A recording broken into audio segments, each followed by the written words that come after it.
Let's dive right into this explainer. It turns out that figuring out how to draw some basic ASCII art in Go is actually an absolute masterclass in foundational programming. Now, you might be wondering, why are we analyzing a project that literally just prints text shapes to a console? I mean, on the surface, it seems almost too simple, right? But the reality is, when you really dig into it, rendering these grid-based shapes is a profound exercise. It's the ultimate test of mastering nested loops, strict conditional priority, and some pretty tricky edge cases. It's not just about printing characters on a screen, it's about forcing yourself to think logically, exactly like a compiler does. So, our agenda for today. First, we'll cover the core grid logic. Second, we're exploring functions quad A through quad E. Third, we'll pull back the curtain on the shared code skeleton. And finally, we'll wrap up with key lessons for Go devs. Section 1. The core grid logic, building the board. To build our board, we use a classic grid system. We've got X for width and Y for height. And our code has to check conditions in a very, very strict order. Why? To avoid accidentally overriding a corner with a standard edge character. You've got to check if you're at a corner first. If you're not, then you check if you're on an edge, and only after that do you fill in the blank interior space. If you get this priority backwards, your entire shape just breaks. Section 2.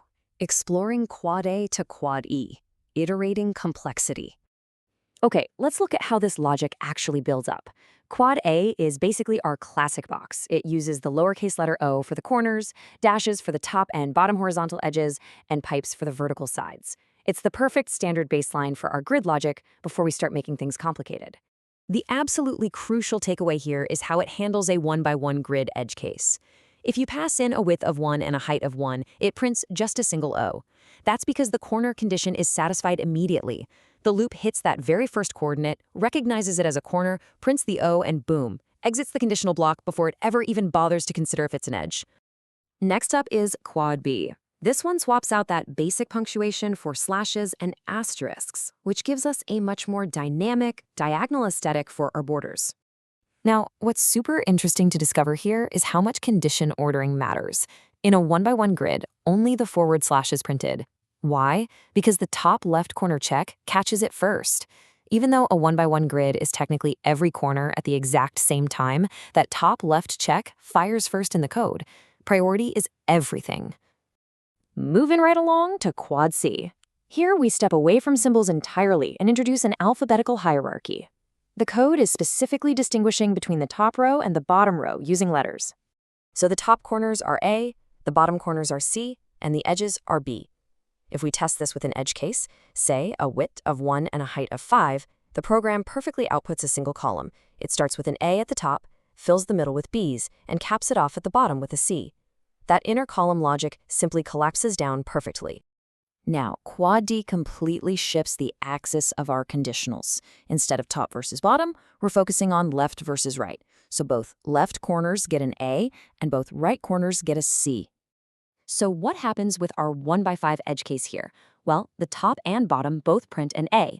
This happens because that single column acts as the left side, and that left corner condition takes absolute priority.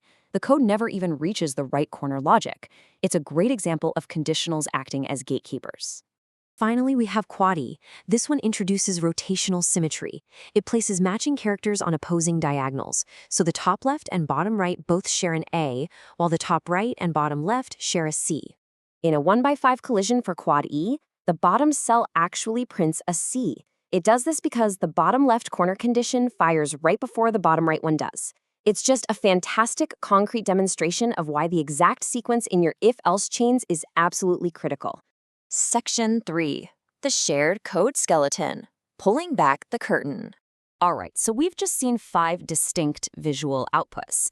But as developers, you know we hate repeating ourselves. And it turns out there is a hidden architectural secret here. All 5 of these functions share the exact same structural code skeleton. You are essentially looking at the foundational template for rendering any grid. The nested X and Y loops, the guard clauses that stop invalid inputs early on, the new line printing, all of that remains perfectly identical. Literally, the only thing that changes is the highly specific character selection logic. We pull that logic out into its own block, and honestly, that is exactly how you build truly scalable programs. Section 4. Key lessons for Go devs. Let's consolidate what we've learned here. Master your nested loops. Handle those edge cases gracefully with early returns. Guard clauses are your best friend. Understand how Go handles runes as int32 values under the hood, and always, always look for that shared architectural pattern.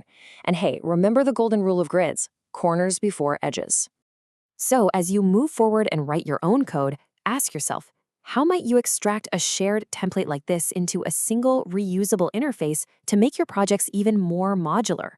Because if you can abstract the core logic just once, you can build 1,000 different visual variations without ever rewriting your loops. Keep pushing those coding boundaries, and I'll catch you on the next explainer.